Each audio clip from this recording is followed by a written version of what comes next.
n'y a pas eu de négociation, a regretté le secrétaire général de la CGT cheminot Laurent Brun à l'issue d'une réunion, ce vendredi avec la ministre des Transports Elisabeth Borne, assurant que la grève pourrait aller au-delà du mois de juin.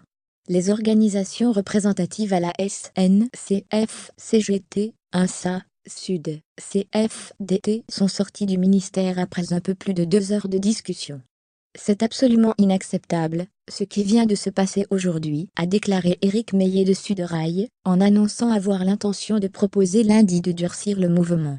Les cheminots vont augmenter la pression, a embrayé Didier Aubert CFDT, annonçant dans certaines régions 4 à 5 points de plus de mobilisation pour les 2 prochains jours de grève. Le gouvernement a besoin d'une nouvelle démonstration, a-t-il estimé. Lire aussi, notre dossier. Tout savoir sur la grève à la SNCF. Dès leur arrivée devant le ministère, les syndicats s'étaient tous montrés très pessimistes sur l'issue de la réunion. Didier Aubert avait déclaré ne rien espérer vu les documents préparatoires transmis. Ces derniers sont assez vides, avait abondé le secrétaire général de la CGT cheminot, se disant à l'avance dépité par le contenu probable des discussions. On n'a pas l'intention d'y passer 6h30 pour avoir le même résultat qu'hier, avait-il prévenu. Toutefois, les avis divergents sur les résultats de la réunion qui s'est tenue hier durant plus de 6 heures entre les syndicats de la SNCF et la ministre des Transports. C'est clair qu'il n'y a eu aucune avancée, a fait savoir ce matin Didier Aubert, sur France Info. On a le sentiment que la ministre veut qu'on écrive le texte à sa place. À chaque fois qu'on lui pose une question, elle dit il faut qu'on réfléchisse, on vous écrira. Je crois qu'il faudra à un moment donné s'interroger. Est-ce que la ministre des Transports a la main sur cette négociation? Autrement il faudra trouver un autre interlocuteur, a-t-il lancé. Cet avis est partagé par les autres syndicats depuis hier soir.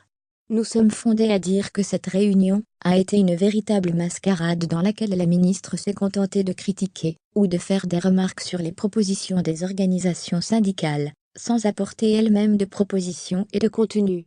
Nous sommes donc extrêmement déçus de cette réunion et extrêmement mécontents que les revendications des cheminots n'aient pas été entendues, a fait savoir Laurent Brun, de la CGT cheminot. Le gouvernement refuse de repartir à zéro, constate pour sa part Éric Santinelli, de Sudrail. Le gouvernement, l'État, avance à marche forcée pour essayer de nous asphyxier, renchérit Roger Diancé, secrétaire général de l'INSA ferroviaire. Les syndicats sont particulièrement déçus de n'avoir obtenu aucune avancée concrète sur la dette, l'ouverture à la concurrence ou les conditions du transfert des personnels. Le gouvernement ne fait aucune annonce, aucune proposition, a dénoncé la CGT. Lire aussi, SNCF, Air France, le calendrier des jours de grève, on ne sort pas de cette ère de discussion, sans que rien n'ait avancé. Benjamin Griveaux, porte-parole du gouvernement. Ce constat d'échec n'est pas partagé par le gouvernement. On a eu de longues discussions. On a abordé des sujets importants. Je ne dirai jamais qu'une négociation est inutile, a fait savoir Elisabeth Borne sur France Info ce matin. Preuve, selon elle, que les discussions aboutissent. Certains syndicats ont déposé des amendements.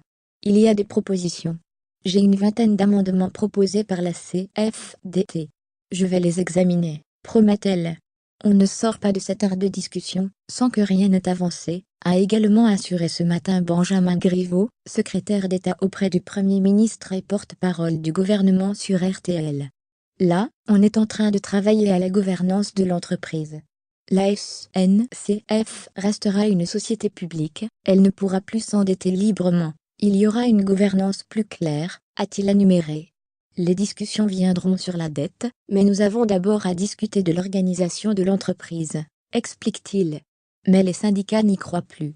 Aujourd'hui, il n'y a plus de débat avec les organisations syndicales, le gouvernement renvoie au débat avec les parlementaires, a constaté Éric Santinelli, de Sudrail. Les principales dispositions de la réforme ont en effet commencé à être adoptées en commission à l'Assemblée nationale. Le projet de loi sera ensuite débattu en séance publique lundi, avant un vote solennel en première lecture le 17 avril. Lire aussi, réforme de la SNCF. Premier feu vert des députés, durcissement du mouvement en vue face à ce constat d'échec. La grève se poursuit, explique la CGT. Elle devrait même s'amplifier, prévient Force ouvrière. Pour Sudrail, il va falloir renforcer, amplifier, durcir la grève, pour faire plier le gouvernement et arriver au bout des revendications.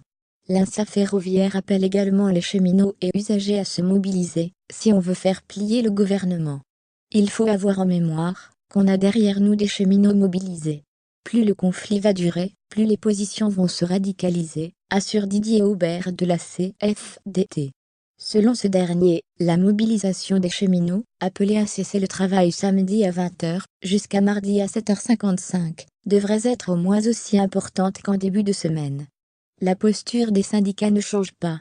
Quoi qu'on mette sur la table, on nous dit on appelle à une grève longue, déplore Elisabeth Borne. C'est plus utile, pour défendre les cheminots, de passer des journées à discuter plutôt que d'appeler à une grève qui va pénaliser les usagers. Continuons la discussion.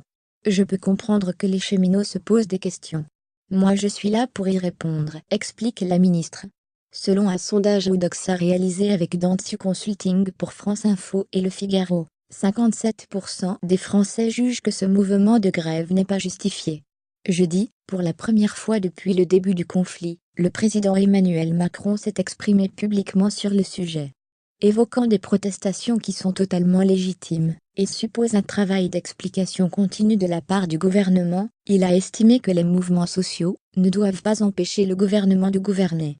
Pour Benjamin Griveaux, cette position ne traduit pas de l'arrogance de la part du président de la République. C'est de la détermination.